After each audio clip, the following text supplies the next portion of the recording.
അപ്പോൾ ചാച്ചൻ നമ്മളെ എമി ഗോൾഡിന്റെ പരസ്യമൊക്കെ വായിച്ചുകൊണ്ടിരിക്കുകയാണ് അല്ലേ? എന്താണ് ചാച്ചന്റെ പേര്? നാരായണൻ. അപ്പോൾ ശ്രീകണ്ഠാപുരത്ത് 28-ാം തീയതി വരണം. 28-ാം തീയതി. ഓക്കെ. അപ്പോൾ ഒരുപാട് സമ്മാനങ്ങളൊക്കെ ഉണ്ട്. പിന്നെ അതായത് മലയോരത്തിന്റെ സ്വന്തം പ്രാദേശിക ചാനൽ AJ നെറ്റും എമി ഗോൾഡ് സംയുക്തമായി ഒരുക്കുന്ന ജിങ്കിൾ ബെല്ലാണ് ഇപ്പോൾ ക്രിസ്മസ് അപ്പം നിങ്ങളെയൊക്കെ കാണാൻ വന്നിരിക്കുന്നത്. അപ്പോൾ വളരെ സന്തോഷം കണ്ടത്. സന്തോഷം. എന്താ പേര്? പുരുഷോത്തമൻ. ഇവിടെ തന്നെ ജോലി ആശാരിപ്പണിയാണ്. പണിയൊക്കെ ഇപ്പൊ എങ്ങനെ പോകുന്നു? പണിയെല്ലാം കുറവാണ്. എന്നാലും 28-ാം തീയതി എമി ഗോൾഡിൽ വരണം. അവിടെ നറുക്കെടുപ്പിലൂടെ ക്യാഷ് പ്രൈസ് ഒക്കെ സമ്മാനമുണ്ട്. പണിയൊക്കെ കുറവായതുകൊണ്ട് ചിലപ്പോൾ ഭാഗ്യശാലിക്ക് കിട്ടിയാലോ അല്ലേ? അപ്പോൾ എന്തായാലും വേണം. ഒരു പാട്ടൊക്കെ പാടുമോ? ഇല്ല, എനിക്ക് പാട്ടൊന്നും അറിയില്ല. ആണോ? എന്താ ചാച്ച പേര്?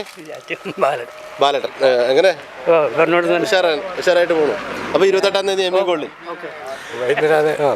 വൈകുന്നേരമാണെ പാടുമായിരുന്നു. സാരല്ല, ഇപ്പൊ പാടിക്കോ. ഇപ്പൊ ഈണം കിട്ടില്ല അല്ലേ? കണ്ടശുദ്ധി ഇപ്പൊ ഈ സമയം കൊണ്ട് കണ്ടശുദ്ധി ഇല്ല. വൈകുന്നേരം ആണല്ലേ? സാരമില്ല, ക്രിസ്മസ് ഒക്കെ അല്ലേ? വൈകുന്നേരം ഞങ്ങളില്ലെങ്കിലും നിങ്ങൾ തകർക്ക് ഉഷാറാക്ക്. അപ്പൊ ഇവരൊക്കെ നമുക്ക് പരിചയപ്പെടാം. ചാച്ചന്മാരൊക്കെ ഇവിടെ ഇരിപ്പുണ്ട്. ചാച്ച നമസ്കാരം. എന്താ പേര്? ജോസഫ്. 28-ാം തീയതി നമ്മുടെ എമി ഗോൾഡിൽ വരണം. ശ്രീകണ്ഠാപുരം വരൂല്ലേ? ആയിക്കോട്ടെ. എന്താ ചാച്ച പേര്? കൃഷ്ണൻ.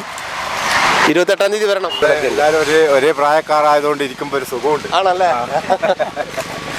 ഓക്കെ.